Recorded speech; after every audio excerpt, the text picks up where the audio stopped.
La llovizna apenas caía, pero el aire tenía ese peso, esa humedad pegajosa que te recordaba una tormenta pasada. 2 meses.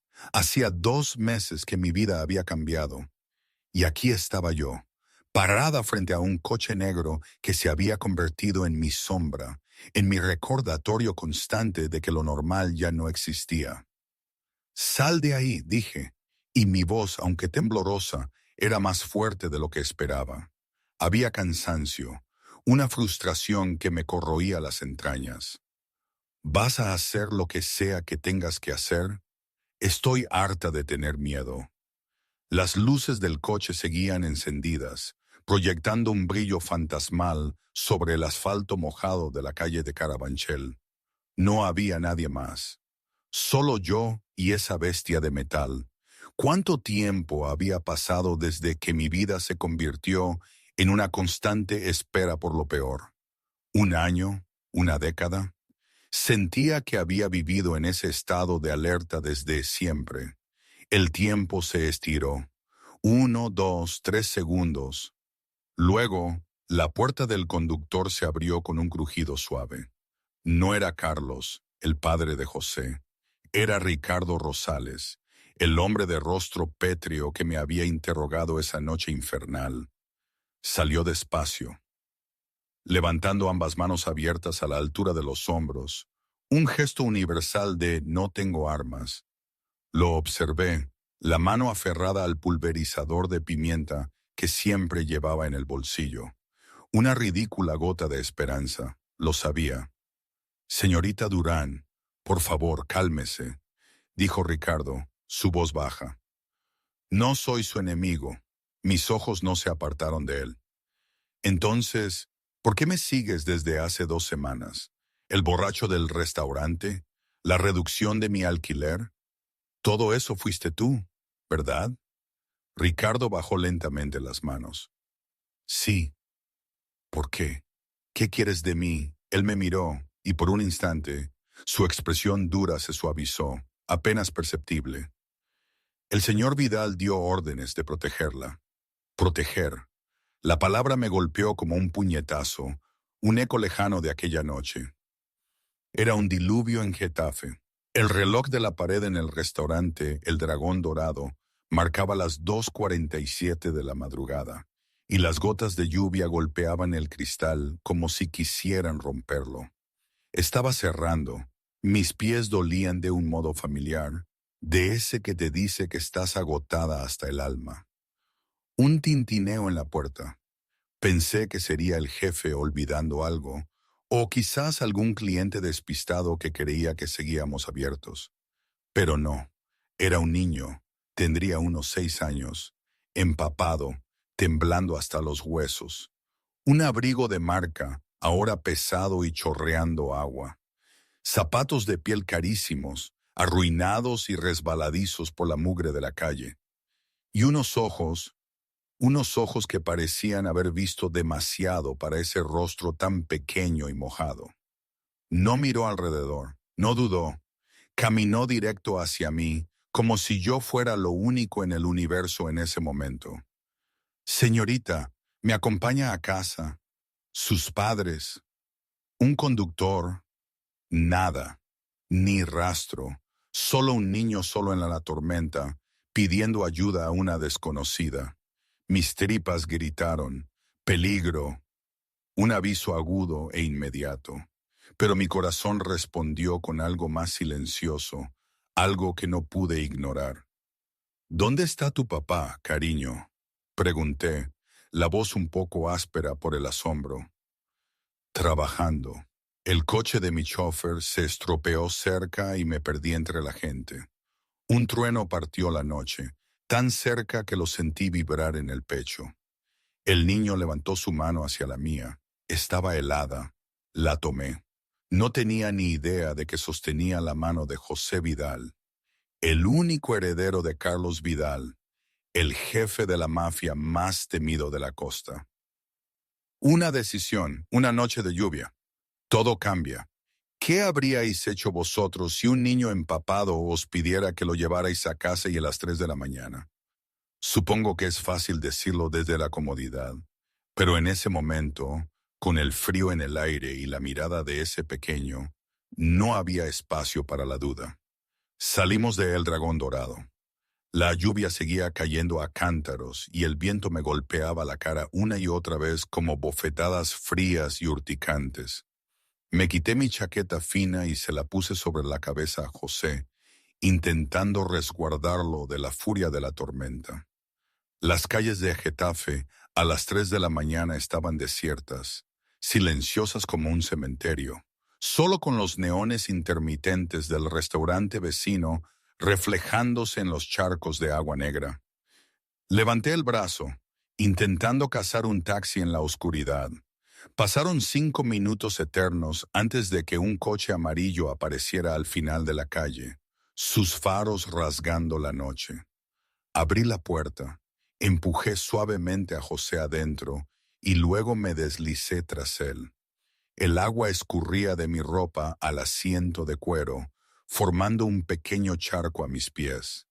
El conductor, un hombre de mediana edad de origen indio, nos miró por el espejo retrovisor con curiosidad, pero no hizo preguntas. ¿Dónde vives? ¿Cuál es tu dirección? Le pregunté a José.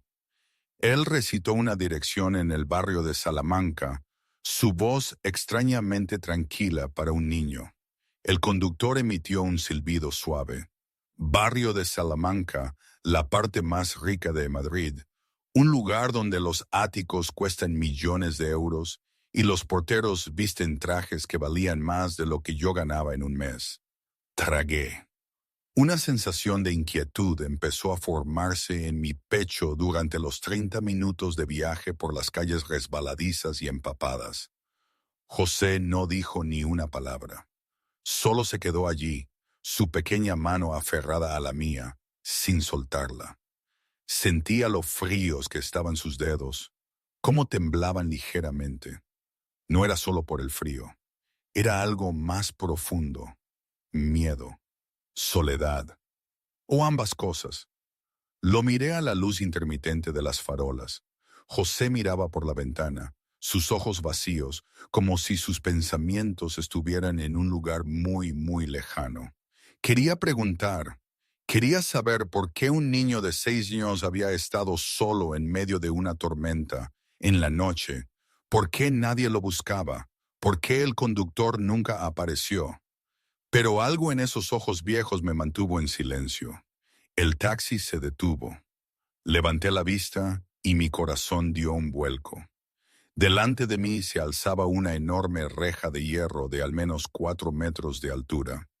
Sus puntas negras y brillantes se erguían hacia el cielo como los colmillos de un monstruo. Más allá, un camino empedrado conducía a una mansión inmensa, de esas que solo había visto en las películas. Cámaras de seguridad por todas partes, sus luces rojas parpadeando en la oscuridad como ojos vigilantes. Sombras se movían detrás de la valla, rápidas y silenciosas como fantasmas. Pagué la tarifa con lo último que quedaba en mi cartera. Salí, tirando de José, y la puerta del taxi se cerró de golpe tras de mí. Luego, el coche desapareció de nuevo en la noche. Allí me quedé, empapada, tiritando frente a la verja de un mundo al que no pertenecía. ¿Esta es tu casa? Mi voz sonó áspera. José asintió. Caminó hasta el panel de control junto a la verja, se puso de puntillas y marcó una serie de números. La verja de hierro chirrió, abriéndose lentamente como las fauces de una bestia. Entramos. Sentí como si estuviera cruzando un límite invisible, dejando mi mundo ordinario y entrando en un lugar completamente diferente. Cada paso en el camino de piedra resonaba en el silencio. Mi corazón se aceleró. Algo andaba mal, lo sentía. De repente, sin previo aviso, los focos se encendieron desde todas direcciones, deslumbrantes. Levanté una mano para protegerme los ojos, sin ver nada más que una ráfaga de blanco. Pasos pesados retumbaron, acercándose. Metal sonó. Alguien gritó. Formas oscuras surgieron de todas partes, cerrándose, rodeándonos a José y a mí en un círculo mortal. «Quédese quieta. Suelte al niño», rugió una voz masculina. Miré hacia abajo. El cañón de una pistola negra apuntaba directamente a mi pecho. Todo sucedió demasiado rápido. Antes de que pudiera siquiera abrir la boca para explicarme, una mano ruda me agarró el hombro, me hizo girar y me estrelló contra el suelo. Mis rodillas golpearon la piedra mojada. Un dolor agudo recorrió mi cuerpo. Mis brazos fueron retorcidos a la espalda, apretados tan fuerte que sentí que los huesos estaban a punto de romperse. La lluvia seguía cayendo, mezclándose con el sabor a sangre de mi labio, donde me lo había mordido al caer. Yacía boca abajo, mi mejilla pegada a la piedra fría, jadeando mientras zapatos de cuero negro se agolpaban en mi visión, cerrándose como un círculo sin salida. ¿Quién le dio permiso para ponerle la mano encima al joven maestro? Una voz de hombre tronó justo encima de mí, cargada de ira y amenaza. «¿Quién es usted? ¿Quién la envió aquí? Hable». Intenté hablar, pero solo salió un gemido. Una rodilla se clavó en mi espalda, forzándome más contra el suelo. No podía respirar, no podía pensar, solo sabía una cosa, que estaba a punto de morir allí, en el patio de un desconocido, por haber intentado ayudar a un niño perdido. Entonces una voz se alzó, pequeña pero que cortó la noche como un trueno. «¡Alto! ¡Papá!». José, el niño de 6 años, estaba de pie en medio de aquellos hombres imponentes, con los ojos enrojecidos. Todo su cuerpo temblaba. Sin embargo, su voz transmitía una certeza feroz. «Ella me salvó, me trajo a casa. No le hagan daño». Todo se congeló. Los hombres de negro se miraron, confundidos. La presión en mi espalda disminuyó. Solo un poco. Escuché susurros a mi alrededor, preguntas que no se pronunciaban en voz alta. El joven maestro nunca había hablado así. Nunca. Entonces llegó otro sonido, la pesada puerta de madera abriéndose, lenta y solemne, pasos medidos en las escaleras de piedra, y como por arte de magia, cada hombre alrededor de mí retrocedió, inclinó la cabeza y se quedó en silencio como una estatua. Levanté la cabeza, tratando de ver a través de la lluvia y el cabello mojado pegado a mi cara. Vi a un hombre bajando la escalera, alto, muy alto, cabello negro, corto y preciso, ojos grises, fríos como el acero, como el hielo, como la muerte. Llevaba un traje negro perfecto, sin una sola arruga. A pesar de que eran las 3 de la mañana en medio de una tormenta, cada paso que daba irradiaba un poder absoluto, de ese que hacía que los hombres armados bajaran la mirada, de ese que espesaba el propio aire. Se detuvo, me miró a mí en el suelo, luego a José, que temblaba bajo la lluvia. «¿Qué está pasando?». Su voz era baja, no gritó, no rugió, pero cada palabra caía como una orden que no se podía rehusar.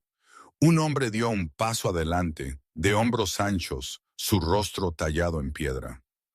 «Señor, vimos a esta mujer trayendo al joven maestro. Sospechamos un secuestro. La estábamos interrogando».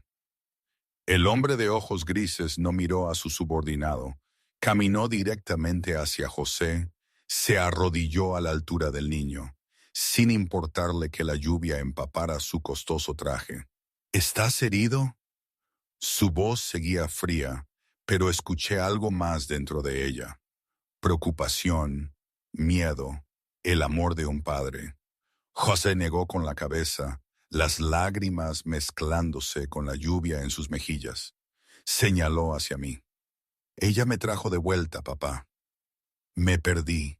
El coche nunca vino a buscarme. Ella me encontró en el restaurante y me trajo a casa.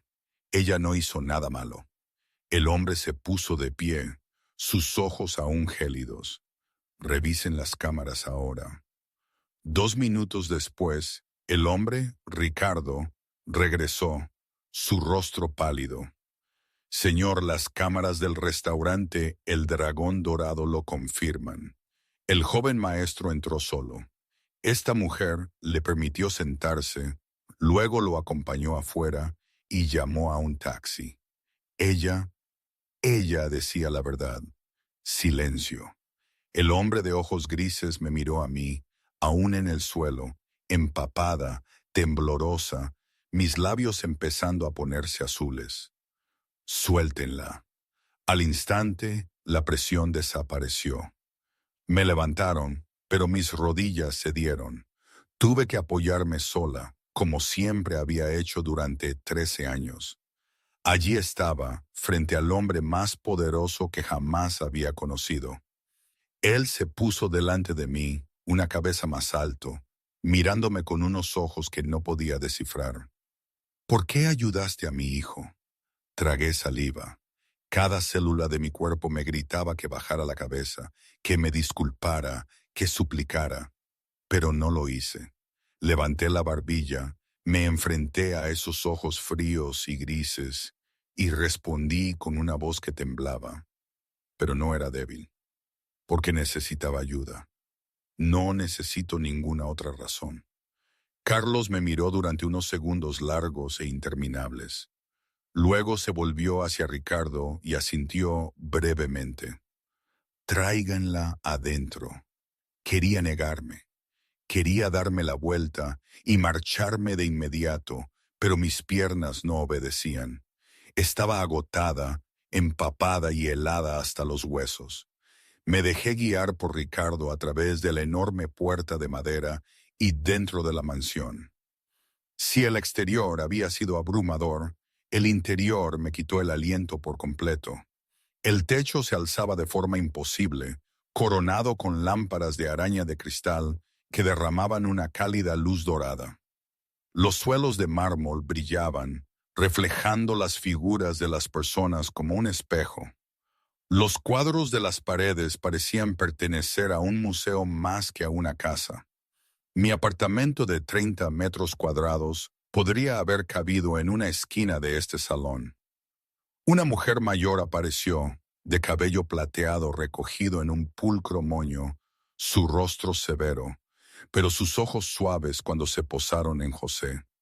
Joven maestro, Dios mío, está empapado.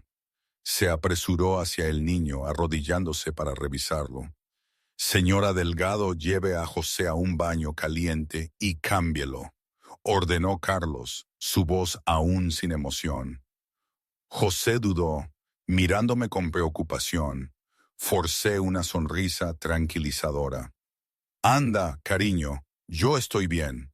Solo entonces el niño se permitió seguir a la ama de llaves, aunque a cada pocos pasos miraba hacia atrás por encima del hombro. Cuando José desapareció por la escalera, Carlos se volvió hacia mí. Siéntese. No era una invitación, era una orden. Me senté en un sofá de cuero color crema, sintiéndome fuera de lugar como una mancha en una habitación impecable. Un sirviente apareció como por arte de magia. Dejó una toalla seca y una taza de té caliente delante de mí. Luego desapareció sin hacer ruido. Levanté la toalla y me sequé la cara, el pelo, tratando de que mis manos no temblaran. Carlos se sentó frente a mí, una pierna cruzada sobre la otra, relajado en la postura, pero con los ojos afilados como una cuchilla. Me estudió como si estuviera sopesando una amenaza potencial. El silencio se estiró hasta que se hizo imposible respirar. Entonces, Carlos sacó un grueso sobre del bolsillo interior de su traje, lo colocó sobre la mesa de cristal entre nosotros y lo deslizó hacia mí. Ábralo. Miré el sobre, luego a él, y no me moví. Carlos inclinó ligeramente la cabeza. 100.000 euros en efectivo. Este es mi agradecimiento por traer a mi hijo a salvo a casa. 100.000 euros, 20 veces lo que había logrado ahorrar en 5 años. Suficiente para cambiar mi vida. Abrir una pequeña panadería, pagar deudas, ayudar a tía Elena a vivir sin contar cada céntimo como si fuera un latido. Carlos continuó, su voz plana, como si estuviera leyendo un contrato. Todo el mundo tiene un precio, señorita Durán. Solo necesito saber cuál es el suyo. ¿Quiere más? Dígalo. Me quedé mirando el sobre con el dinero. Y entonces hice algo que ni yo misma entendí del todo. Empujé el sobre de vuelta hacia Carlos. No lo hice por dinero. Por primera vez, vi un destello de sorpresa cruzar esos ojos fríos, solo por un instante. Luego desapareció, pero lo había visto. Entonces, ¿qué quiere? Preguntó, su voz más baja. ¿Un trabajo? ¿Un coche? ¿Un apartamento mejor que la ratonera en la que vive? Me levanté, mis piernas aún inestables, pero mi voz firme. Quiero irme a casa y dormir. Tengo que levantarme a las 6 de la mañana para trabajar. Carlos no dijo nada. Solo me miró con una expresión que no pude descifrar, como si fuera un enigma que no podía resolver. Pequeños pasos resonaron en la escalera. José bajó corriendo, con un pijama azul, el pelo aún húmedo. Fue directo a mí y me abrazó la pierna como si temiera que desapareciera. ¿Te vas? ¿Vendrás a visitarme? Sentí que mi corazón se encogía como si alguien lo hubiera apretado en su puño. Me arrodillé a la altura del niño y le alisó suavemente el pelo, aún mojado. Yo no lo sé, cariño. José me miró, sus ojos grandes llenos de esperanza y miedo. Quiero volver a verte. No sabía qué decir, solo le di una sonrisa triste, me puse de pie y miré a Carlos. Con permiso. Carlos observó la escena en silencio. Por primera vez en 4 años, desde que Catalina se había ido, su hijo había buscado a una desconocida por su cuenta.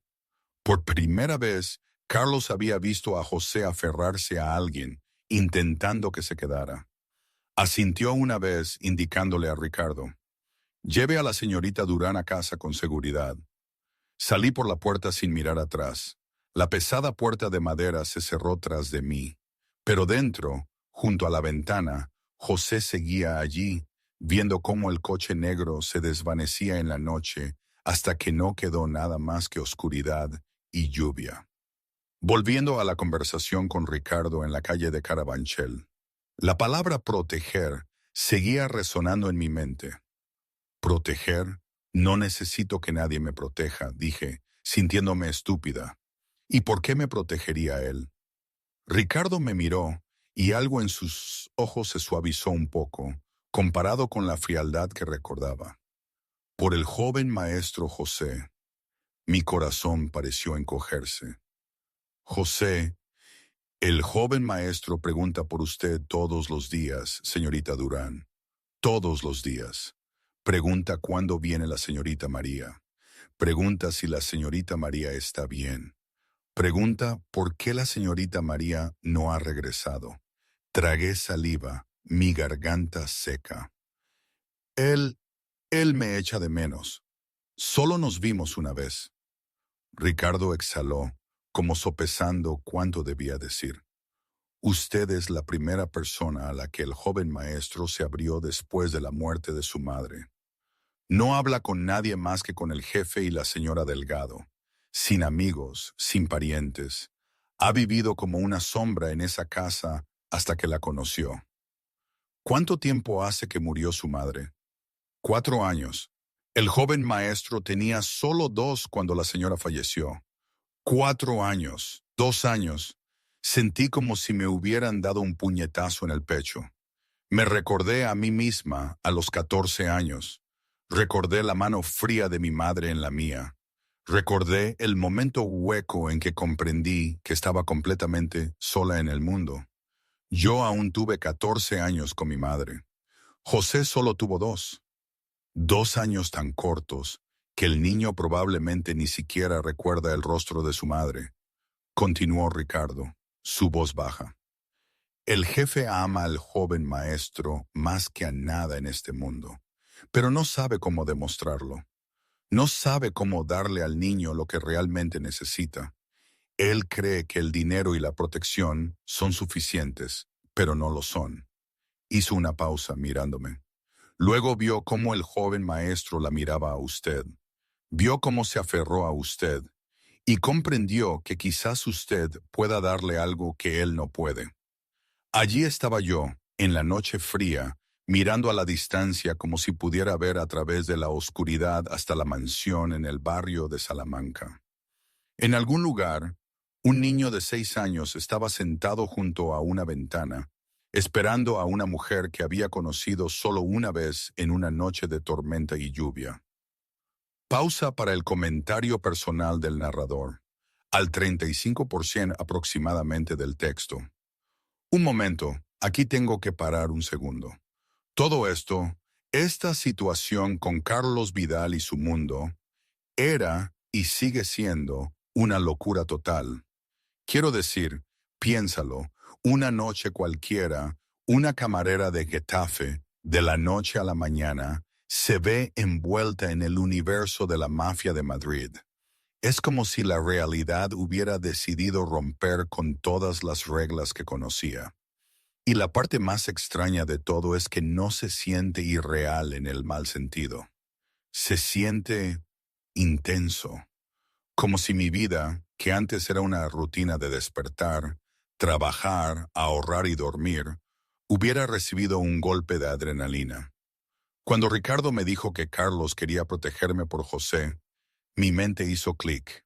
No era por mí, nunca era por mí, siempre había sido por alguien más, por algo más grande. ¿Cómo te preparas para algo así?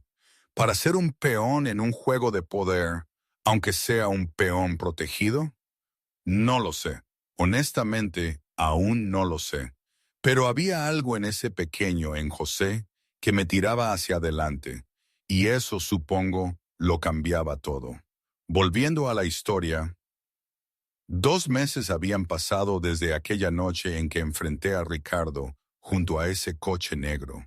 2 meses de pensar, de desvelarme, de preguntarme qué se suponía que debía hacer.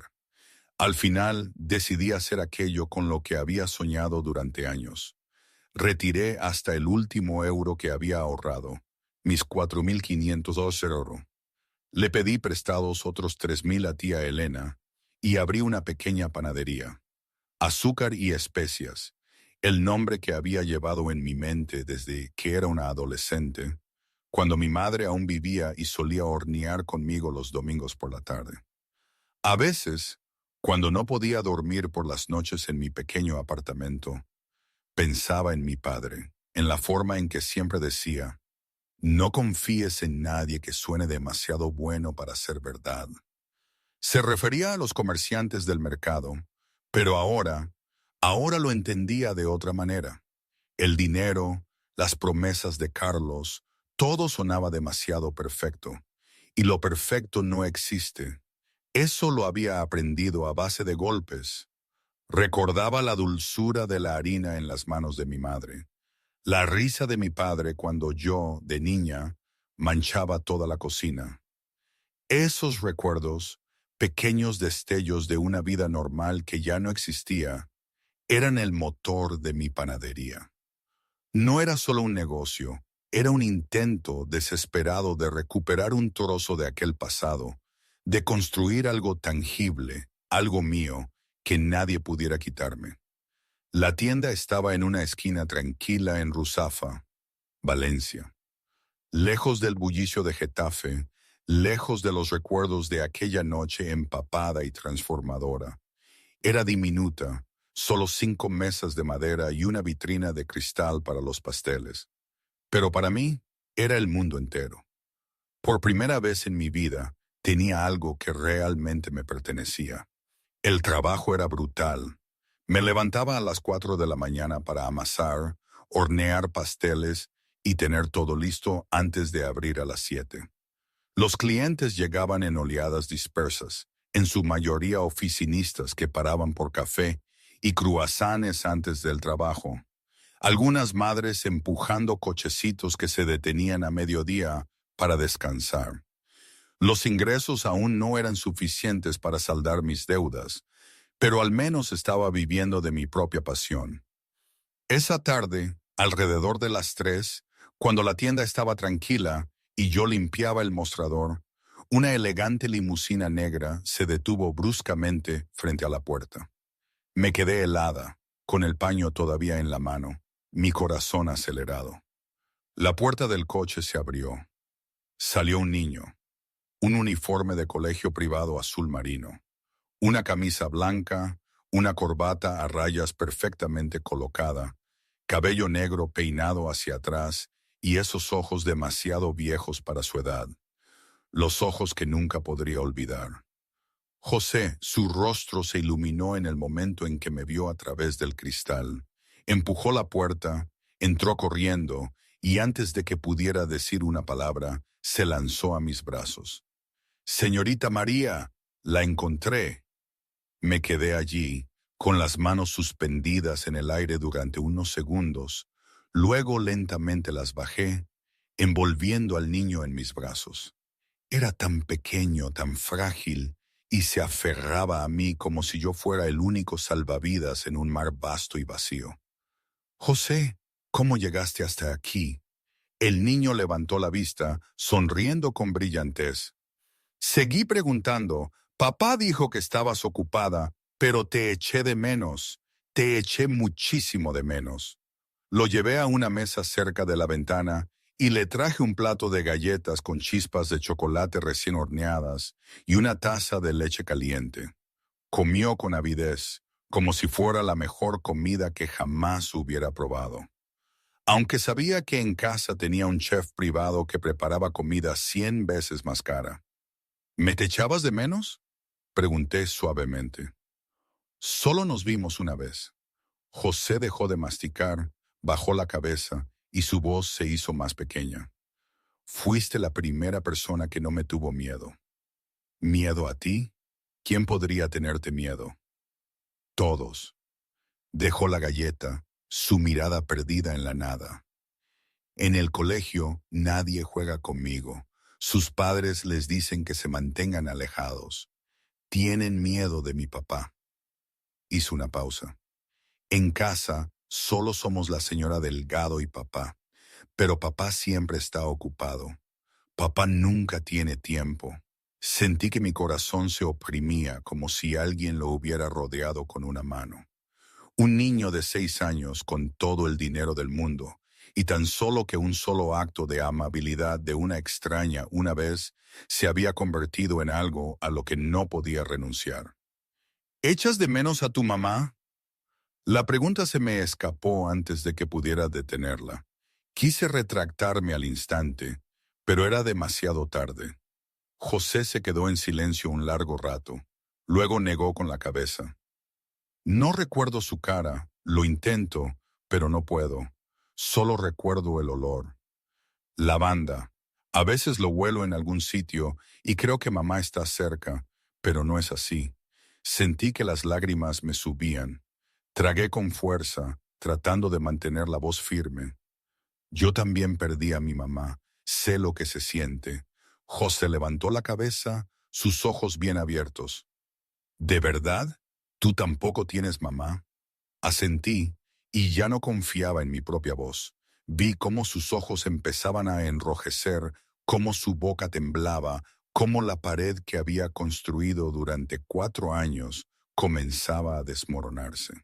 Entonces José lloró, no ruidosamente, no con sollozos, solo lágrimas silenciosas que se deslizaban por sus mejillas, cayendo sobre su impecable uniforme escolar, cayendo sobre la galleta a medio comer. «Nunca, nunca me dejaron llorar», dijo con la voz ahogada. «Papá dice que los hombres no lloran. Papá dice que los hombres Vidal no lloran». No hablé. Me levanté, rodeé la mesa, me arrodillé a su lado y lo abracé. «Llora, está bien, estoy aquí». Y José lloró por primera vez en 4 años en los brazos de una mujer que apenas conocía, una extraña que había conocido solo una vez en una noche de tormenta y lluvia.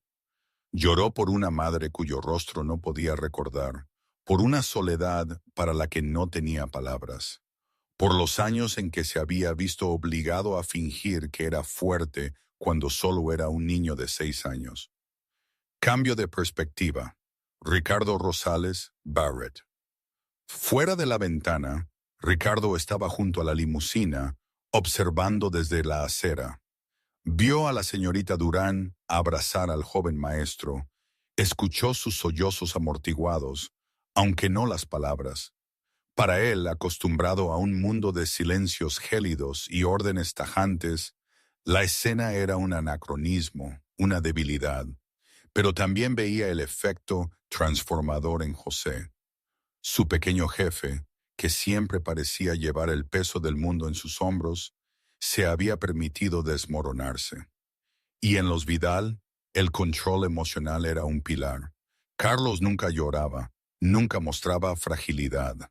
Pero José no era Carlos, no del todo. Ricardo recordaba al señorita Catalina, la madre de José, siempre con una sonrisa, siempre intentando suavizar los bordes ásperos de la vida de Carlos. Ella hubiera querido esto para su hijo. El jefe lo sabría. Era importante. Se dio la vuelta, sacó su teléfono y marcó. Jefe, hay algo que necesita saber. Una semana después de esa tarde, José vino a la panadería 2 veces más. Cada vez la limusina negra se detenía adelante. El niño entraba corriendo con una sonrisa brillante en la cara, y yo sentía que mi corazón se calentaba un poco. Estaba más feliz. Se reía más, hablaba más. Ya no era esa sombra silenciosa con ojos demasiado viejos para su edad, sino que se estaba convirtiendo lentamente en lo que estaba destinado a ser. Un niño de 6 años en el sentido más puro de la palabra. Le enseñé a hacer galletas. Lo dejaba subirse a un taburete para que pudiera alcanzar la encimera, sus pequeñas manos amasando torpemente, pero con pura emoción. Le contaba cuentos de hadas, sobre una princesa dormida en el bosque, sobre un príncipe en un caballo blanco, sobre finales felices que la vida real rara vez concede. Le ayudé con la tarea, sorprendida por lo inteligente que era, leyendo palabras que a la mayoría de los niños de 6 años aún les costaba pronunciar. Cada tarde, cuando José se iba, me abrazaba fuerte y me hacía la misma pregunta. ¿Puedo venir mañana? Y cada vez yo asentía. El jueves por la tarde, alrededor de las 4, yo estaba limpiando las mesas cuando escuché el sonido familiar de un motor afuera. Pero cuando levanté la vista, no vi la limusina negra. En su lugar, un elegante Maserati negro estaba estacionado en la acera, tan caro que desentonaba en esta calle tranquila de Ruzafa. La puerta se abrió. Carlos Vidal salió solo, sin guardaespaldas, sin Ricardo, solo él, con un impecable traje gris, cabello negro peinado hacia atrás y ojos de acero fijos en mi panadería. Sentí que el aire se espesaba. Mi mano apretó el paño de limpieza tan fuerte que mis nudillos se pusieron blancos. Empujó la puerta y entró. La pequeña campana sonó, pero ese sonido alegre de repente se sintió ominoso en ese momento. Carlos se detuvo en la entrada, escaneando mi pequeña tienda. Las mesas de madera desgastadas, la vitrina de cristal, los estampados de flores que había colgado en la pared para esconder una grieta. Luego me miró. Señorita Durán. Señor Vidal. Mi voz salió más tranquila de lo que esperaba. La tensión se extendió como una niebla invisible. Los dos clientes sentados dentro percibieron algo, intercambiaron una mirada. Luego se levantaron en silencio, dejaron el dinero en la mesa y salieron sin decir palabra. Carlos se dirigió a la mesa junto a la ventana donde solía sentarse José y se sentó. No pidió permiso. Hombres como él nunca lo hacían. Dudé un segundo, luego fui y me senté frente a él. Nos miramos en silencio. Carlos habló primero. Ha cambiado a mi hijo. No era una pregunta, era una afirmación. Negué con la cabeza. No hice nada, solo lo escuché. Eso es lo que yo no puedo hacer. Su voz bajó y por un breve instante vi algo en esos ojos fríos. Dolor, impotencia, culpa. Luego desapareció tan rápido como había aparecido. No sabía qué decir, así que me quedé callada. Carlos continuó, su voz volviendo a su frialdad familiar.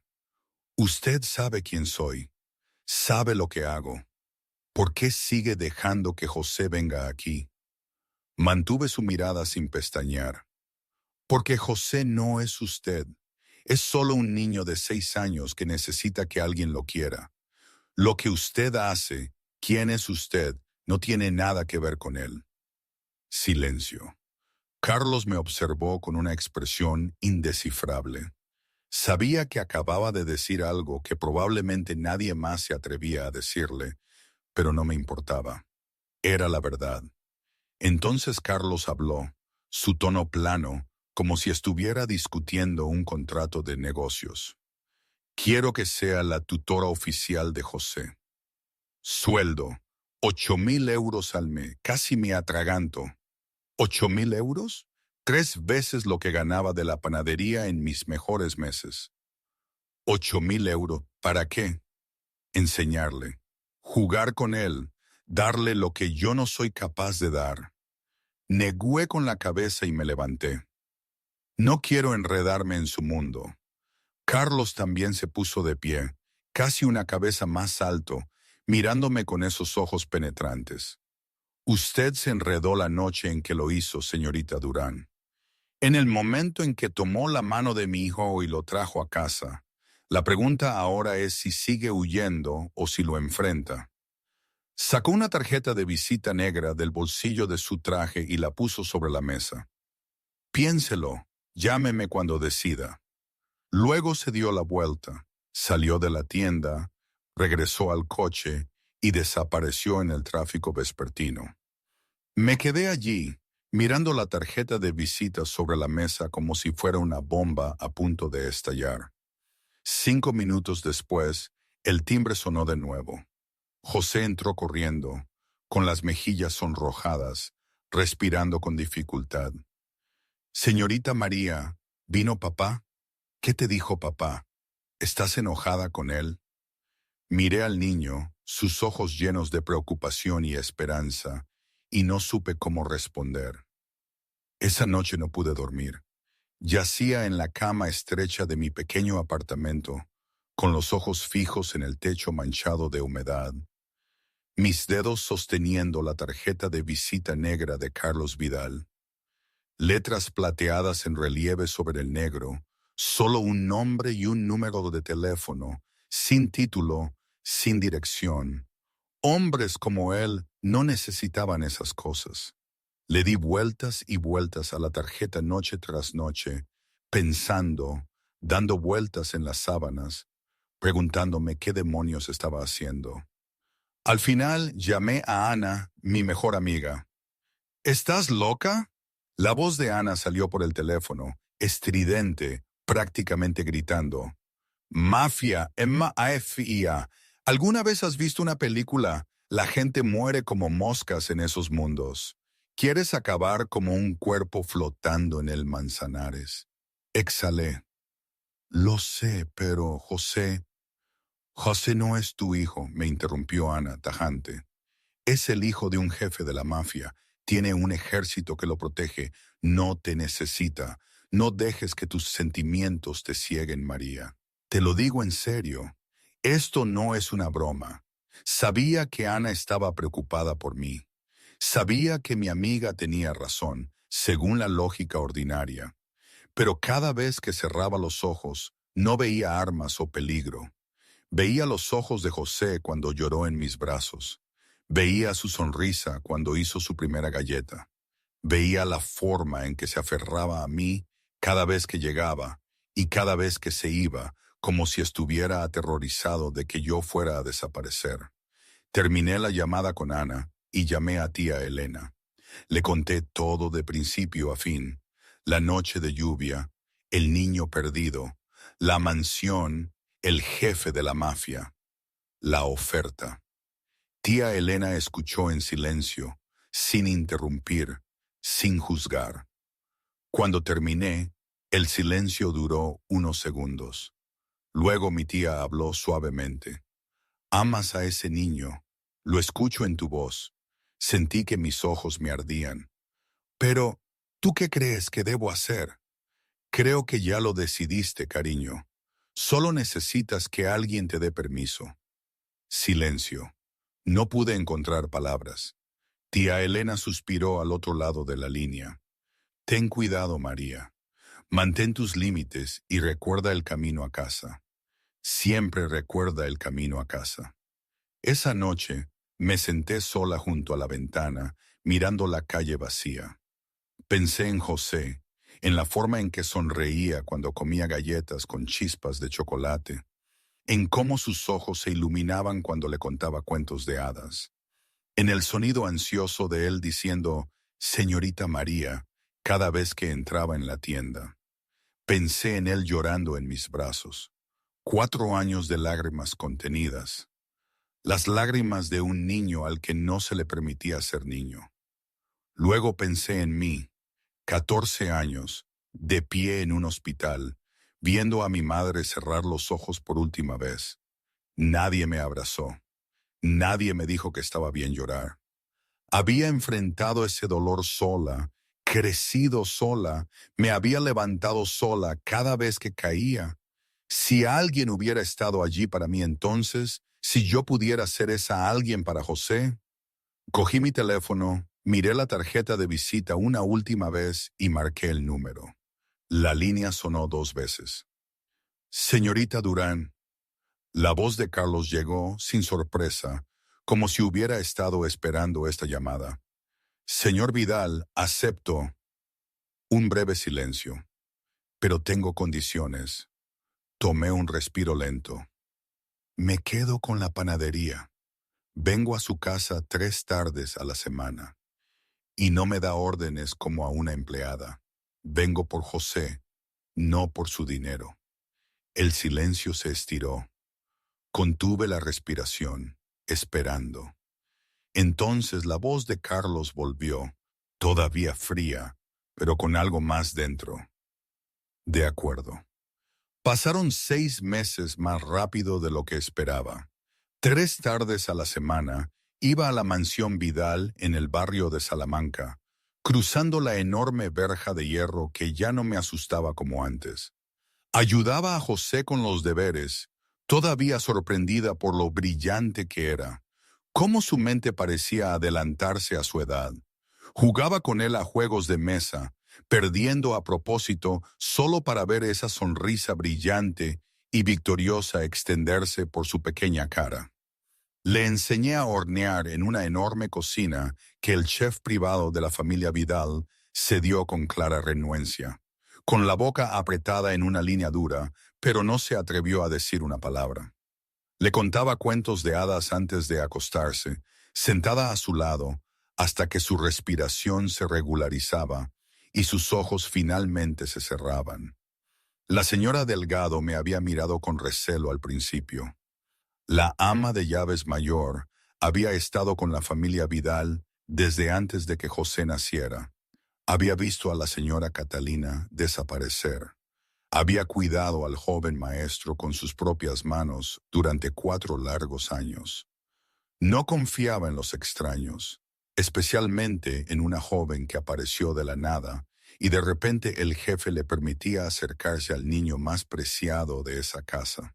Pero luego vio la forma en que yo miraba a José, vio la forma en que lo abrazaba, vio la forma en que escuchaba cada fragmento de sus pequeñas historias, como si cada una fuera lo más importante del mundo. Después de un mes, la señora Delgado comenzó a prepararme té cada vez que llegaba. Después de 2 meses, Empezó a poner un plato extra en la cena. Después de 3 meses, me tomó la mano y dijo con la voz temblorosa: «Usted es lo mejor que le ha pasado al joven maestro». Gracias. También empecé a observar el mundo de Carlos. Veía las reuniones a puerta cerrada en su despacho, la gruesa puerta de madera bien cerrada, pero no lo suficiente como para ahogar por completo las voces ásperas del interior. Veía a hombres con trajes caros entrar con miedo en la cara, luego salir aliviados o pálidos como un cadáver. Veía a Ricardo y al equipo de seguridad siempre alerta, las manos nunca lejos de la parte delantera de sus chaquetas donde sabía que guardaban sus armas. Veía las llamadas telefónicas de medianoche, los viajes repentinos, los moratones que a veces aparecían en las manos de Carlos y que él nunca explicaba. Pero también veía otras cosas. Lo veía llegar a casa más temprano el día que yo estaba allí, como si quisiera ver a su hijo antes de que el niño se durmiera. Lo veía sentarse junto a la cama de José y leerle con esa voz grave cada vez que el niño se lo pedía. Aunque yo sabía que debía estar agotado después de un día completo lidiando con el submundo, veía la forma en que miraba a su hijo dormido, esos dos ojos suavizándose en los ojos de un padre que amaba a su hijo. Entonces, una noche, mi teléfono sonó a las 11. El número de la mansión. «Señorita Durán, el joven maestro tiene mucha fiebre. No deja de llamarla». La voz de la señora Delgado temblaba. Ni siquiera recordé cómo me vestí y salí de mi apartamento. Solo sabía que 20 minutos después estaba sentada junto a la cama de José, sosteniendo la mano del niño que ardía de calor, limpiándole el sudor de la frente con un paño frío. Deliraba, llamando a mamá a través de la fiebre, y sentí que mi corazón se desgarraba en dos. Me quedé despierta toda la noche, cambiando el paño cada 15 minutos, susurrándole historias al oído, aunque no sabía si podía oírme, cantando las nanas que mi madre solía cantarme cuando era pequeña. Estaba tan cansada que ni siquiera supe cuándo mi cabeza se deslizó finalmente junto a la cama. Carlos llegó a casa a las 3 de la mañana. Se detuvo en la puerta del dormitorio de su hijo y observó la escena. Yo dormida con la cabeza gacha junto a la cama, mi mano aún sosteniendo la de José, mi cabello caído sobre mi rostro, mi respiración constante por puro agotamiento. Se quedó allí mucho tiempo, mirándome con una expresión que, si hubiera estado despierta, no habría entendido. Luego dio un paso adelante, tomó una manta de la silla del sofá y me la puso suavemente encima. Se sentó en la silla al otro lado de la habitación y vigiló a ambos hasta el amanecer. Me desperté cuando la primera luz del sol se coló por las cortinas. Me sobresalté al ver a Carlos sentado frente a mí, con los ojos abiertos, como si no hubiera dormido en absoluto. «Estuvo aquí toda la noche». «Usted también». Miré a José. Su respiración era constante. Sus mejillas ya no estaban sonrojadas. La fiebre había desaparecido. El alivio me invadió. El silencio se extendió entre nosotros. Luego Carlos habló, su voz baja, como si hablara más consigo mismo que conmigo. «Usted es como ella, no por su aspecto, por la forma en que ama a José». Mi corazón empezó a latir más rápido. Ella, su esposa. Carlos asintió, sus ojos aún fijos en su hijo dormido. «Catalina murió cuando José tenía 2 años. Lo siento». La voz de Carlos se mantuvo serena, pero sentí el dolor debajo de ella. «Cáncer. Lo descubrimos demasiado tarde. Tengo todo el dinero del mundo, señorita Durán. Puedo comprar cualquier cosa, comprar a cualquiera, pero no pude comprarle un día más a ella. Sentí como si alguien me hubiera dado un puñetazo en el pecho. Mi madre también. Cáncer. También sin dinero suficiente. También se fue». Carlos me miró. Ricardo me dijo, su madre también. Sentí, incapaz de hablar. La garganta se me apretó. Lo siento, dijo Carlos, y supe que lo decía en serio. Nos sentamos en silencio, ambos observando a José dormir, ambos pensando en las mujeres que habíamos perdido. Por primera vez, ya no vi a Carlos Vidal como un aterrador jefe de la mafia. Solo vi a un hombre que había perdido a su esposa, que no sabía cómo criar a un hijo solo, que hacía lo mejor que podía de la única manera que conocía. Un mes después de la noche en que me quedé despierta junto a la cama de José, la noticia de mi existencia comenzó a llegar a oídos que no tenían por qué saberlo. Giovanni Márquez, el jefe de la mafia rival opuesto a la familia Vidal, se enteró de que Carlos tenía una nueva mujer en su órbita. No una amante, no una esposa, pero lo suficientemente importante como para que la protegiera, lo suficientemente importante como para convertirse en una debilidad. Esa tarde, cerré azúcar y especias a las 6, como siempre hacía. Entré en el estrecho callejón detrás de la tienda donde guardaba los cubos de basura, y dos figuras oscuras bloquearon mi camino. Dos hombres grandes con trajes negros, rostros fríos y tallados en piedra. María Durán. Uno de ellos habló, su voz como metal raspando. Manténgase alejada de Carlos Vidal. Esta es su única advertencia. Mi corazón se descontroló. Tragué saliva, tratando de que mi voz no temblara. No sé quiénes son. No necesita saberlo. Solo necesita escuchar. El otro hombre se acercó, una cabeza más alto que yo. La próxima vez que la veamos, no serán palabras. Luego se dieron la vuelta y desaparecieron entre las sombras como si nunca hubieran estado allí. Me quedé allí temblando. Mi corazón latía tan fuerte que pensé que podría salirse de mi pecho. Pensé en llamar a Carlos. Pensé en decírselo a Ricardo. Luego negué con la cabeza. No quería hacerlo más grande de lo que era. No quería que me vieran como una carga. No quería que Carlos pensara que era débil, que necesitaba protección como una niña. Son solo amenazas, me dije cuando regresé a mi pequeño apartamento. Cerré la puerta con llave, revisé las ventanas 3 veces antes de acostarme. Todo irá bien. Una semana después, regresaron. Esta vez no en un callejón oscuro. Esta vez justo delante de mi panadería, a plena luz del día, después de que el último cliente acabara de irse. Esos dos hombres entraron, cerraron la puerta detrás de ellos y cambiaron el cartel de abierto a cerrado. No escuchó, dijo el primero, su voz más fría que antes. Esta vez no hay advertencia. El segundo hombre se acercó. Retrocedí hasta que mis hombros golpearon la pared. No había a dónde correr.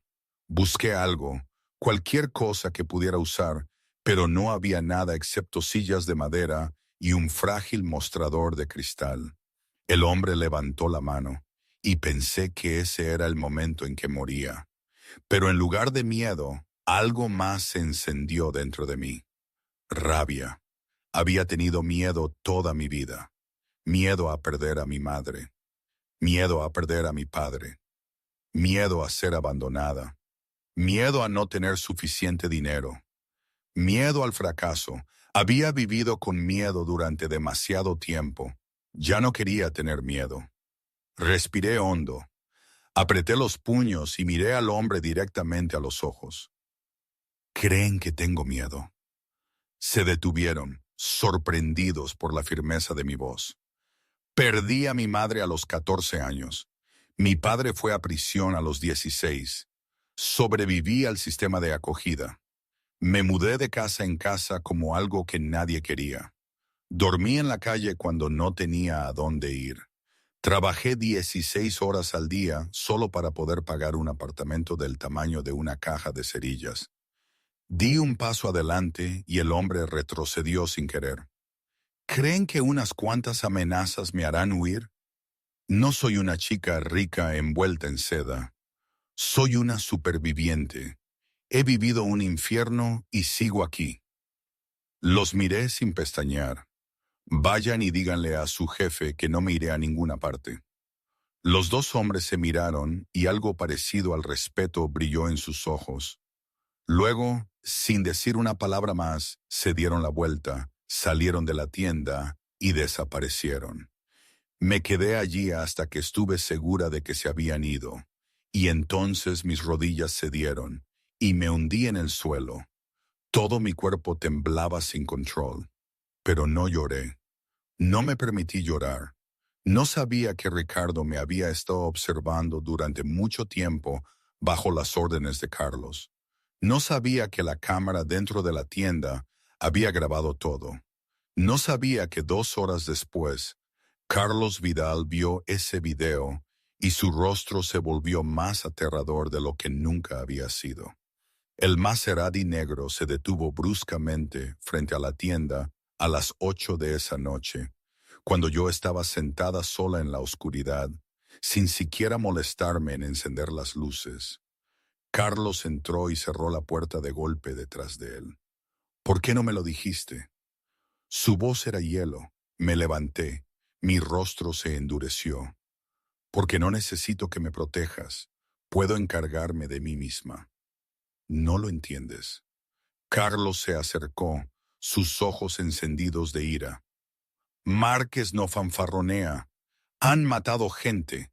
Pueden hacerte daño cuando quieran. ¿Y qué? Le grité, toda mi contención destrozada. No soy tu propiedad. No te pertenezco.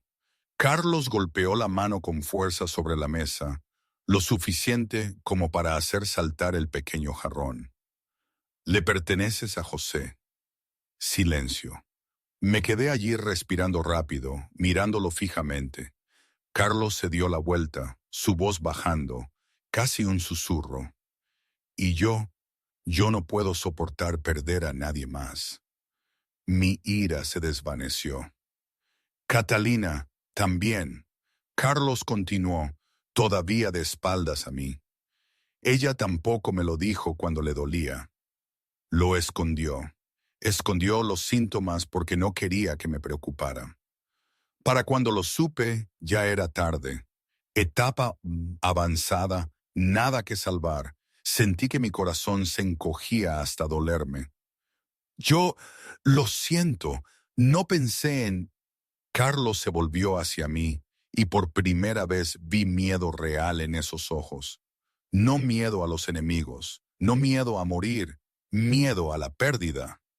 De ahora en adelante, cualquier cosa que suceda, me lo dices. ¿De acuerdo? Asentí sin confiar en mi propia voz. 2 semanas después de la noche en que discutimos en la panadería, todo cambió. No supe lo que Carlos les había hecho a los hombres que me amenazaron. Y no pregunté. Solo supe que nunca volvieron a aparecer y que Ricardo y otros 2 guardias empezaron a seguirme las 24 horas del día. Desde el momento en que salía de mi apartamento hasta el momento en que regresaba. Al principio me sentía atrapada, pero poco a poco me acostumbré a su presencia silenciosa. La vida siguió. Yo seguía abriendo la panadería cada mañana. Seguía yendo a la mansión Vidal 3 tardes a la semana. Seguía ayudando a José con los deberes y contándole historias antes de que se durmiera. Pero algo cambió entre Carlos y yo. Las miradas que se prolongaban más de lo necesario. Los momentos en que nuestras manos se rozaban accidentalmente cuando ambos estábamos junto a José. Las veces que Carlos llegaba a Buesa antes de lo habitual, como si quisiera verme antes de que me fuera. El silencio entre nosotros ya no era pesado y cortante. Se convirtió en algo fácil, algo tranquilo, como si no necesitaran palabras para entenderse. Esa noche, después de que José se durmiera, no me fui de inmediato como solía hacer.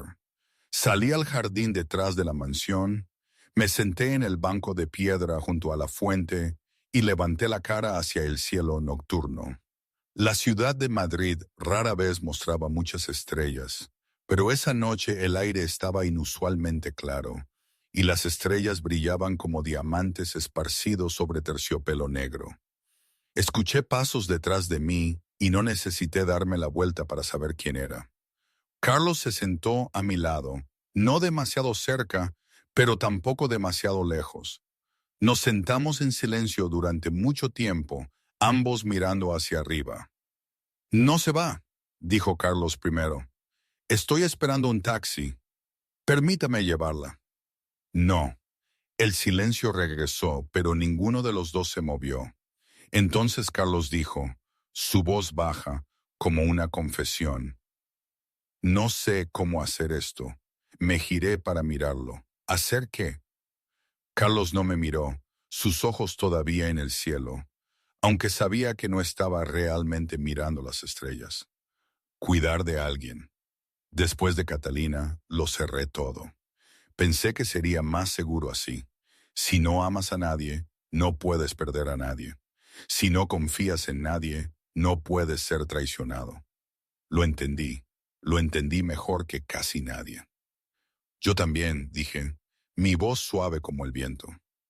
Después de que perdí a mi madre, perdí a mi padre, ya no confié en nadie. Construí muros a mi alrededor y no dejé entrar a nadie. Carlos se volvió hacia mí. «Pero confías en José». «José es un niño. Los niños no conocen la traición. Aman con todo su corazón, sin cálculos, sin condiciones». Silencio. Luego Carlos preguntó, su voz más áspera. «¿Y yo?» Lo miré a los ojos bajo la pálida luz de la luna. No vi al aterrador jefe de la mafia al que temía toda la costa. Vi a un hombre solitario que había perdido a la persona que amaba, que había mantenido su corazón sellado durante 4 años y que ahora tenía miedo, miedo al rechazo, miedo a abrirse y a ser herido de nuevo. «Quiero confiar en ti», susurré. Carlos levantó la mano lentamente, como si temiera que yo me apartara. Sus dedos tocaron mi mejilla, suaves, tentativos. No me aparté, me incliné en su palma y cerré los ojos, sintiendo cómo el calor se extendía desde sus yemas. Luego Carlos se inclinó y nuestros labios se encontraron. El primer beso no fue feroz, no fue como en las películas, todo calor y hambre. Fue suave, vacilante, como si ambos tuviéramos miedo de romper algo frágil, como dos personas que habían olvidado cómo amar, estaban aprendiendo de nuevo desde el principio. Un pequeño paso a la vez, un aliento a la vez. Cuando nos separamos, vi que los ojos de Carlos estaban húmedos. No pregunté por qué. No necesité hacerlo.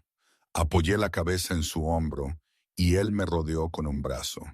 Nos quedamos así en el tranquilo jardín bajo un cielo lleno de estrellas hasta que el amanecer tiñó el horizonte de rosa. 2 meses después de aquella noche en el jardín, me mudé oficialmente a la mansión Vidal. Todavía mantuve azúcar y especias. Todavía me levantaba a las 4 de la mañana para amasar y hornear. Pero cada noche regresaba a Carlos y José en lugar de al solitario apartamento de Carabanchel. José era el más feliz de todos. En el momento en que se enteró, corrió por la casa, me abrazó las piernas y me preguntó una y otra vez, «Señorita María, se va a quedar para siempre. No se va a ir otra vez, ¿verdad?» Me arrodillé, lo abracé fuerte y asentí. «Estoy aquí. No me voy a ninguna parte». Comenzó una nueva vida, extraña, lujosa y a veces todavía tan irreal. Sentía que debía estar soñando, pero había una cosa que aún no había hecho. Una cosa que sabía que tenía que hacer si esta relación iba a ser realmente seria. Necesitaba llevar a Carlos a conocer a tía Elena. «¿Estás segura?», preguntó Carlos cuando le dije lo que pretendía. «¿Ella sabe quién soy?». «Mi tía no es fácil de engañar», respondí, mirándolo a los ojos. Se enterará si no lo sabe ya, pero si esto va en serio, necesita saberlo. Es la única familia que me queda. Carlos se quedó en silencio un momento, luego asintió. Ese domingo por la tarde, el Maserati negro se detuvo frente a un viejo edificio de apartamentos en Lavapiés. Miré por la ventana y vi las familiares grietas en las paredes, la oxidada escalera de incendios, los niños jugando en la acera. Aquí fue donde había crecido después de dejar el sistema de acogida, donde tía Elena me había dado un hogar cuando nadie más me quería. El apartamento de tía Elena era pequeño y sencillo, tan lejos de la mansión Vidal como la noche del día, pero estaba limpio, cálido y lleno del olor a pollo asado que salía de la cocina. Tía Elena había preparado la cena como sabía que lo haría: pollo asado, puré de patatas, una ensalada verde, comida sencilla pero hecha con amor. José se sentó educadamente a la mesa, llamando la señora, con cuidadoso respeto cuando tía Elena le preguntó si tenía hambre. Carlos trató de actuar con normalidad, pero el traje caro y el reloj en su muñeca desentonaban en este modesto apartamento. No estaba cómodo, y tía Elena lo notó. Lo vio todo. Durante la cena, tía Elena no dijo mucho.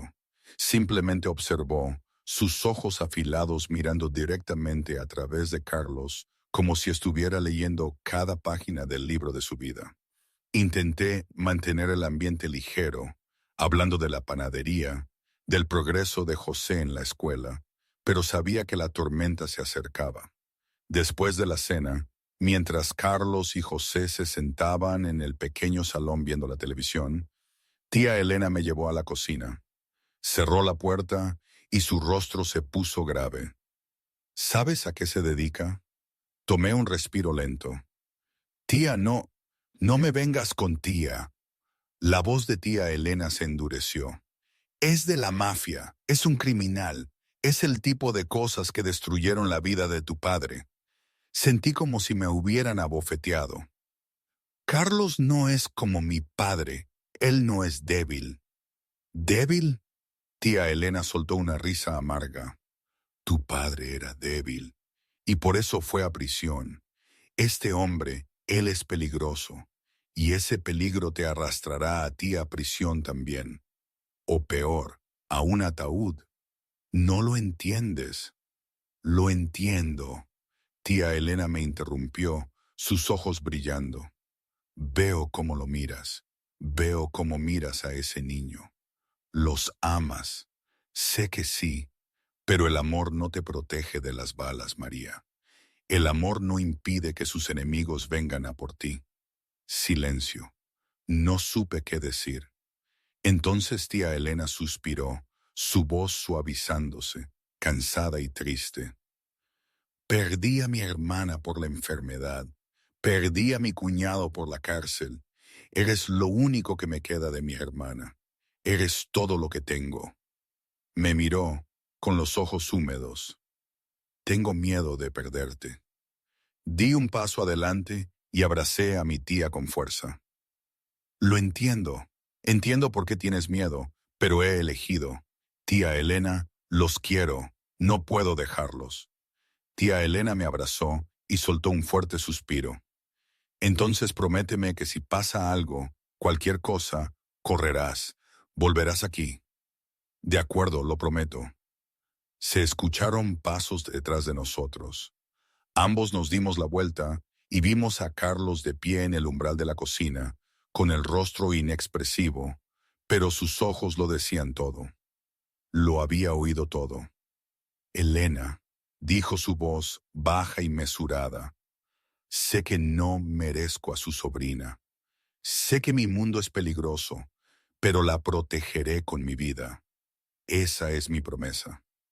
Tía Elena lo miró fijamente durante mucho tiempo, sus ojos afilados sopesando cada línea de su rostro. Luego habló, su voz aún fría pero ya no abiertamente hostil. Las palabras son fáciles, las acciones son difíciles. Estaré atenta para ver si puedes hacerlo. Pasaron 3 años. En el año 2022 me había convertido en una parte inseparable de la familia Vidal. Carlos y yo no estábamos oficialmente casados, pero en todo lo que importaba más, yo era la madre de José. Azúcar y Especias había abierto una segunda ubicación en Madrid. José tenía 9 años ahora, más alto, brillante y más feliz de lo que nadie hubiera podido imaginar en comparación con el niño solitario que conocí en aquella noche de lluvia hace tanto tiempo. Pero una nube oscura se estaba acumulando. Giovanni Márquez, el viejo enemigo que nunca había olvidado el rencor, había pasado 3 años construyendo una alianza. Atrajo a otras familias de la mafia, hombres celosos del poder de Carlos, hombres que querían una porción más grande del pastel, hombres con venganzas personales que habían estado alimentando en silencio. Querían derrocar el imperio Vidal, y Márquez quería la cabeza de Carlos servida en bandeja de plata. Sentí el cambio antes de que pudiera siquiera verlo. Carlos empezó a llegar a casa más tarde, a veces sin regresar hasta que el cielo estaba a punto de amanecer. Se le veía más agotado, sus ojos grises con sombras de insomnio. Su rostro se tensaba como un alambre, listo para romperse. Se volvió más frío, más silencioso. A menudo se encerraba en su despacho durante horas con la puerta cerrada. Dejó de leerle a José antes de dormir. Las reuniones privadas se hicieron constantes. Hombres con rostros tensos entraban y salían de la mansión como una puerta giratoria. La seguridad se duplicó. Ricardo siempre estaba al lado de Carlos, su mano nunca lejos del arma bajo su chaqueta. El aire en la casa se volvió pesado, como justo antes de que estalle una tormenta. José lo sintió una noche cuando yo estaba ordenando su habitación después de que se suponía que debía estar dormido. José se sentó de repente, la preocupación brillando en la oscuridad. «Mamá, ¿está bien, papá?» Me congelé. Mi corazón pareció dar un vuelco. Mamá. Era la primera vez que José me llamaba así. Ya no, señorita María. Mamá. Intenté tragar el nudo que tenía en la garganta. Me senté junto a su cama y le acaricié el pelo. Papá está ocupado, cariño. Tengo miedo, susurró José, su voz temblorosa. Tengo miedo de que papá se vaya y no vuelva, como mamá Catalina. Lo abracé fuerte, sintiendo como si mi corazón se partiera en dos.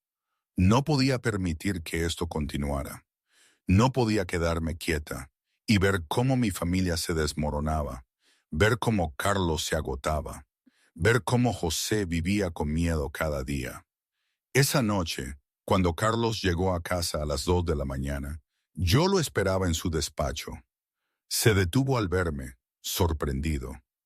«No está dormida. No puedes seguir haciendo esto», dije, directa y tajante, sin rodeos, sin suavidad. ¿Haciendo qué? Esto. Volver a casa a las 2 de la mañana todas las noches. No mirar a tu hijo. No hablar conmigo. Te estás matando, Carlos. Carlos exhaló, agotado hasta los huesos.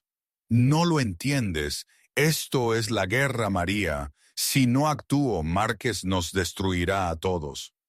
Sí lo entiendo. Me acerqué y le tomé la mano. Lo entiendo más de lo que crees, y entiendo que si la guerra estalla de verdad, José perderá a su padre. Yo te perderé a ti. ¿Es ese el precio que quieres pagar? Carlos retiró la mano, sus ojos volviéndose fríos. Entonces, ¿qué quieres que haga? ¿Que me arrodille y les suplique que nos perdonen? ¿Que entregue territorio y espere a morir? Quiero que negocies. Carlos rió, pero no había ni una pizca de humor en ello. Negociar con Márquez. Él quiere mi cabeza en bandeja. ¿No lo entiendes? Él sí, dije, sin inmutarme. Pero ¿y su esposa? ¿Y su familia? Ellos también tienen hijos, Carlos. Ellos también tienen algo que perder. Carlos me miró fijamente, sus ojos grises entrecerrándose. ¿Qué estás planeando? Voy a reunirme con Rosa Márquez. Las mujeres hablan con las mujeres. Vosotros los hombres solo conocéis las armas y los puños, pero las mujeres nos entendemos. Ella también es madre. Ella no quiere perder a su marido. Perder a su hijo en esta guerra sin sentido, tampoco. ¡No! Carlos rugió lo suficientemente fuerte como para que yo retrocediera instintivamente. ¿Estás loca? Eso es un suicidio. ¿Crees que Márquez permitirá que su esposa te conozca y luego te envíe a casa de una pieza? Estarás muerta antes de terminar una frase. La guerra es un suicidio. Respiré despacio y mantuve su mirada. No te pido permiso, Carlos. Te lo estoy diciendo. Un tenso silencio invadió la habitación. Carlos me miró, con los ojos llenos de dolor y miedo. Sabes, si vas, no puedo protegerte. Lo sé, asentí. Pero si no voy, no quedará nada que proteger. Carlos no pudo dormir esa noche. Se sentó en su despacho observándome dormir a través de la cámara de seguridad y pensó que yo tenía razón. Sabía que yo tenía razón. La guerra nunca tuvo ganadores, solo gente que perdía menos. Y con la alianza que Márquez había construido, no estaba seguro de ser el que perdería menos. A la mañana siguiente me llamó a su despacho. Acepto. Lo miré fijamente, sin creer lo que oía. ¿Tú? Acepto dejarte conocer a Rosa Márquez, dijo Carlos, su voz pesada. Pero hay condiciones, terreno neutral, un lugar público, a la luz del día y máxima seguridad. Ricardo y su equipo estarán cerca, sin ser vistos, pero lo suficientemente cerca para intervenir si algo sucede.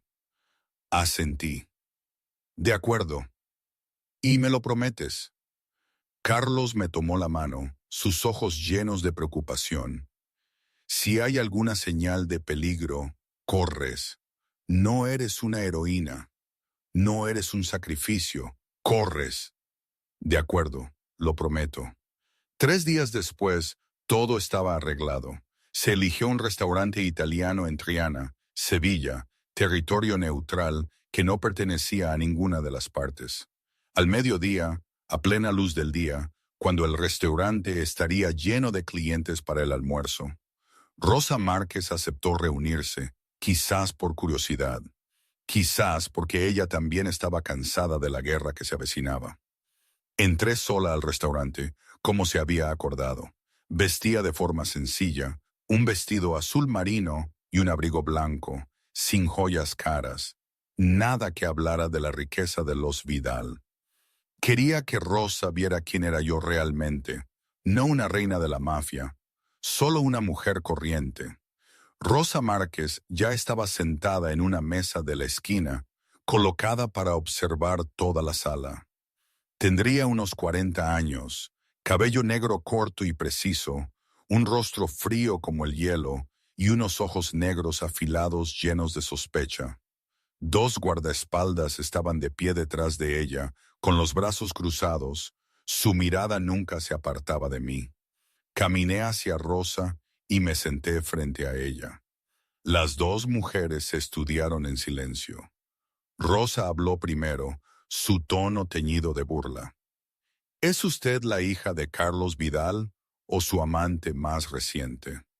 No me inmuté. No, soy la que intenta evitar que ambas nos convirtamos en viudas. Rosa levantó una ceja, luego soltó una risa fría. ¿Y quién se cree que es para venir aquí a hablar de paz? ¿Sabe lo profundo que es el odio entre mi marido y Carlos Vidal? ¿Sabe cuánta gente ha muerto por esta guerra?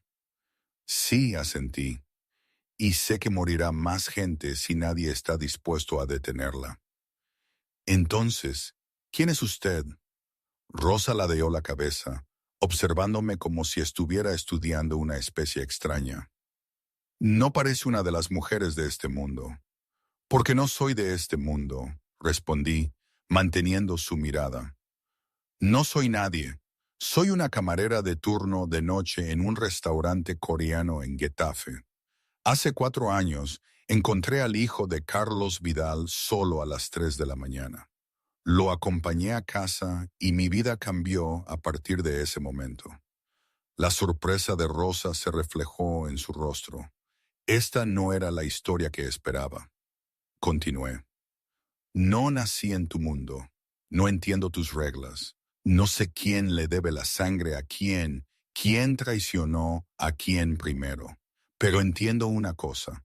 La guerra no tiene ganadores, solo personas que pierden menos.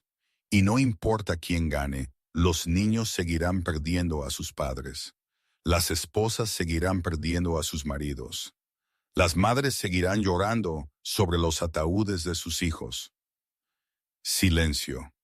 Rosa no habló, pero vi algo cambiar en esos fríos ojos negros. Mi marido no se detendrá, dijo Rosa finalmente, su voz más baja. Juró destruir a los Vidal. Es su honor. No le pido que se detenga, dije. Le pido que piense en su hijo. Rosa se congeló. Usted tiene un hijo de 7 años, continué, mi voz suave pero firme. Lo sé, se llama Marco, va al colegio San Agustín, le gusta el fútbol y tiene un perro llamado Biscuit. Rosa se puso pálida. Usted... No la estoy amenazando, dije rápidamente. Solo quiero que sepa que entiendo. Entiendo porque José es igual. Un niño de 9 años que tiene miedo todas las noches, preguntándome si su padre volverá a casa. Perdió a su madre cuando tenía 2 años. No puede perder a nadie más. El silencio se alargó. Rosa miró fijamente la mesa, con las manos apretadas. Mi hijo, comenzó. Su voz temblaba ligeramente. Tiene miedo cada vez que mi marido sale de casa. Cada mañana pregunta, ¿volverá papá? Cada noche no puede dormir hasta que escucha el coche de mi marido aparcar. José también, dije, mi voz ronca. Ambas mujeres se miraron. Y en ese momento no eran enemigas. Eran solo 2 madres que amaban a sus hijos, aterrorizadas de perder lo que amaban. ¿Qué quiere?, preguntó Rosa, su voz ahora más suave. Una reunión, dije, entre Carlos y Giovanni, sin armas, sin guardaespaldas, sin amenazas. Solo hablar. 2 hombres se sientan y encuentran una manera de terminar con esto antes de que sea demasiado tarde. Rosa negó con la cabeza. Mi marido no me escuchará. Él la ama, dije. Lo veo en la forma en que la protege, en la forma en que la mantiene lejos del peligro.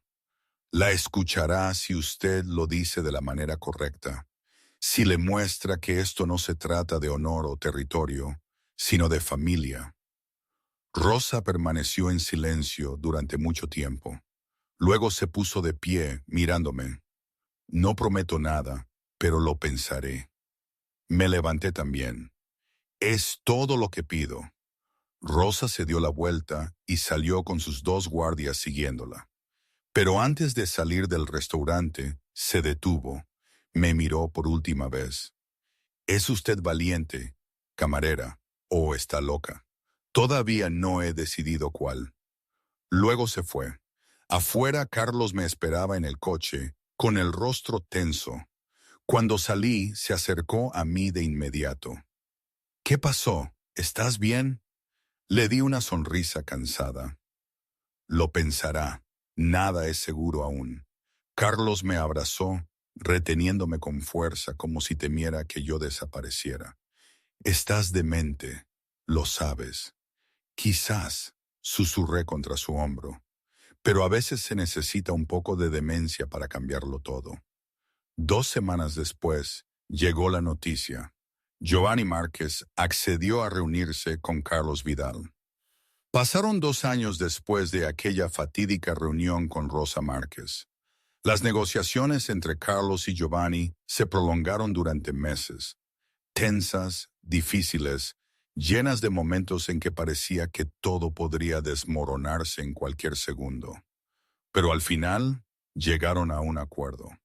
Se redistribuyó el territorio, se equilibraron los intereses y lo más importante, no hubo guerra, no hubo derramamiento de sangre, no hubo viudas, no hubo niños huérfanos. Nunca aparecí en las conversaciones oficiales, pero todos sabían que yo había sido la que había abierto la primera puerta. En el submundo, la gente comenzó a llamarme con un nuevo nombre, la mediadora. La pequeña camarera de Getafe había logrado lo que décadas de negociaciones entre poderosos jefes nunca habían conseguido. En el año 2024, la vida era más estable de lo que jamás había sido. José tenía 11 años ahora, alto, fuerte, el mejor estudiante de su clase y, lo más importante, feliz. Ya no era una sombra silenciosa con ojos demasiado viejos para su edad. Se reía más, hablaba más, tenía amigos, y todas las noches aún me pedía que le contara una historia antes de acostarse. Aunque ya se estaba haciendo mayor. Azúcar y Especias había abierto una segunda ubicación en el barrio de Salamanca, cerca de la Mansión Vidal. Contraté empleados de barrios humildes, dándoles oportunidades de la misma manera que alguien me había dado una oportunidad a mí. Quería devolverle a la vida lo que se me había dado. Carlos también cambió. Estaba menos tenso, llegaba a casa antes, sonreía más. Sacaba tiempo para José, le leía a su hijo todas las noches como solía hacer, jugaba a la pelota con él los fines de semana, y me miraba con una expresión que nunca pensé que vería en esos dos ojos. Amor. Una noche de finales de otoño, cuando las hojas doradas cubrían las calles de Madrid, Carlos me dijo que me vistiera elegante. Quiero mostrarte algo, dijo misterioso. Me pregunté qué sería, pero no pregunté. Me puse el vestido rojo que a Carlos le gustaba, los pendientes de perlas que me había regalado por mi cumpleaños, y subí al familiar Maserati negro. Carlos condujo por la noche, pasando Madrid, pasando Sevilla, hacia el este. Reconocí la ruta cuando cruzamos el puente, cuando las señales coreanas comenzaron a aparecer a ambos lados de la carretera, cuando el tenue olor a kimchi y carne a la brasa flotaba en el aire. Getafe. Regresábamos a Getafe. Mi corazón latió más rápido cuando el coche se detuvo frente a un restaurante familiar. El letrero de neón seguía allí, ahora más viejo, más tenue, el dragón dorado, el lugar donde todo empezó.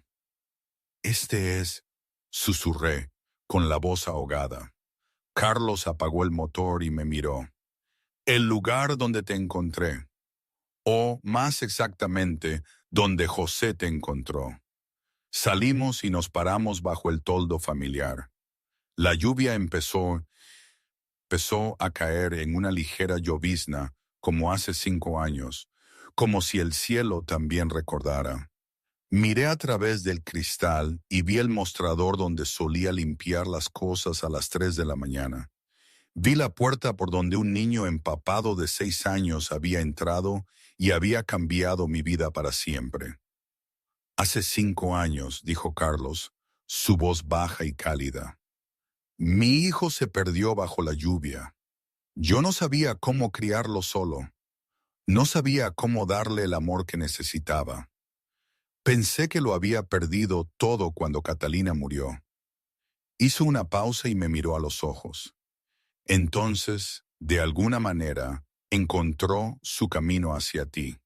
Una camarera de turno de noche sin dinero, sin poder, sin nada en absoluto, excepto un corazón lo suficientemente grande como para amar a un niño perdido. Sentí que las lágrimas me subían y no las detuve. Carlos retrocedió y, para mi sorpresa, se arrodilló sobre la tierra mojada.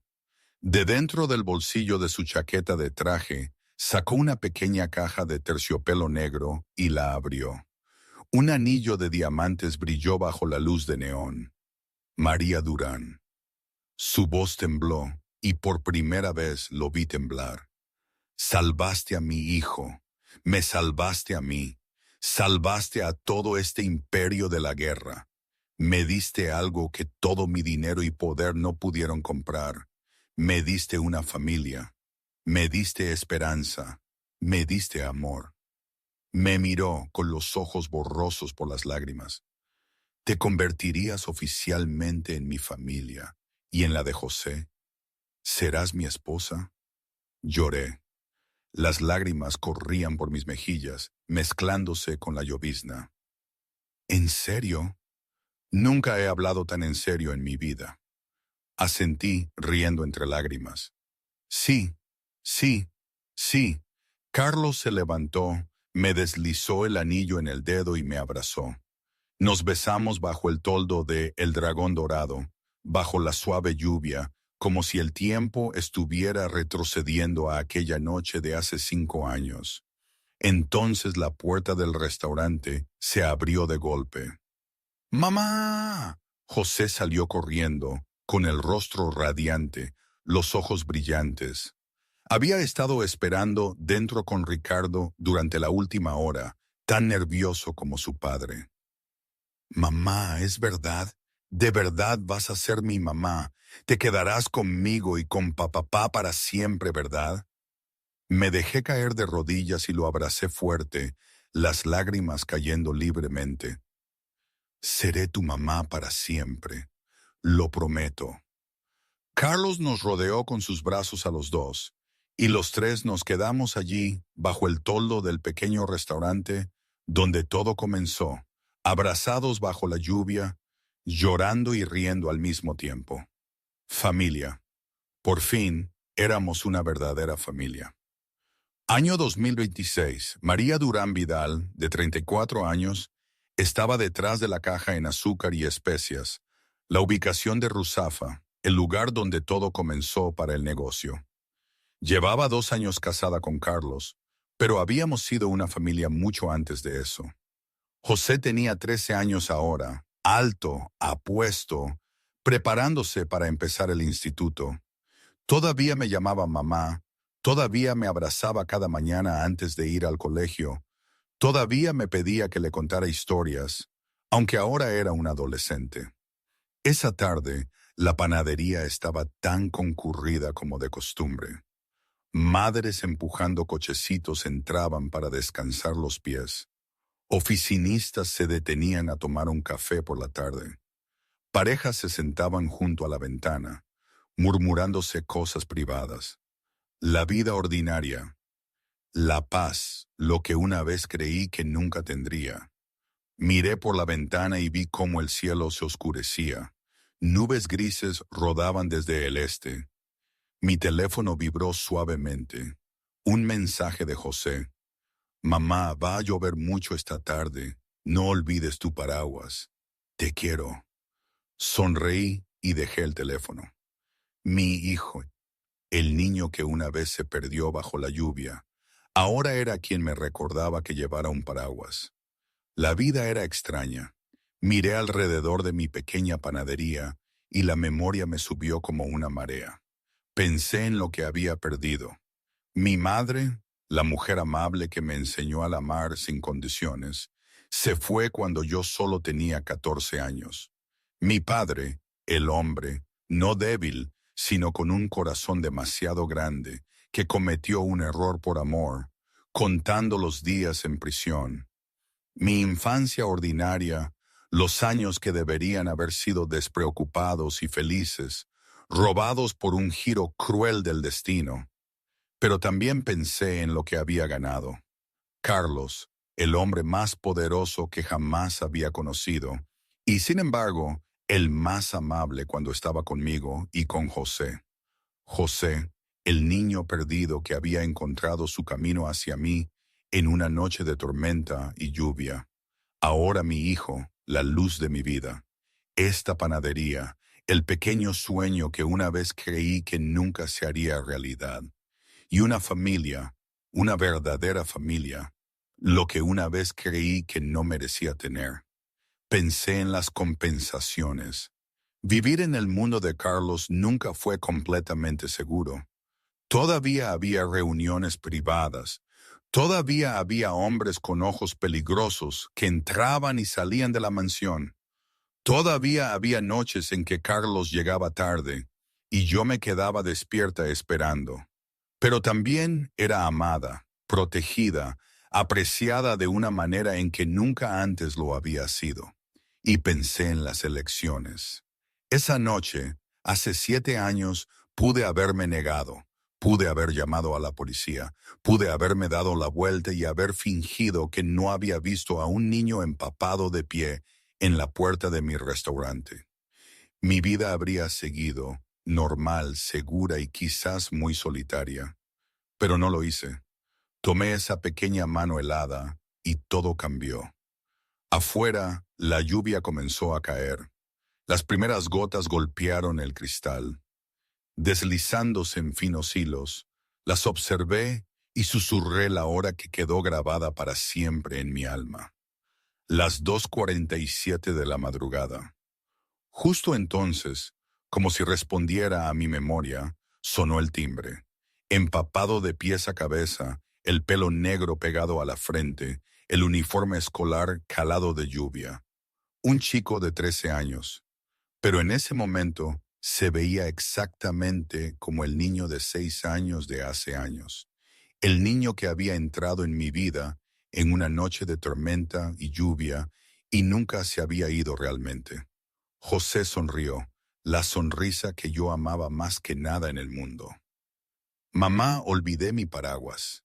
Reí y abrí los brazos de par en par. Ven aquí, cariño.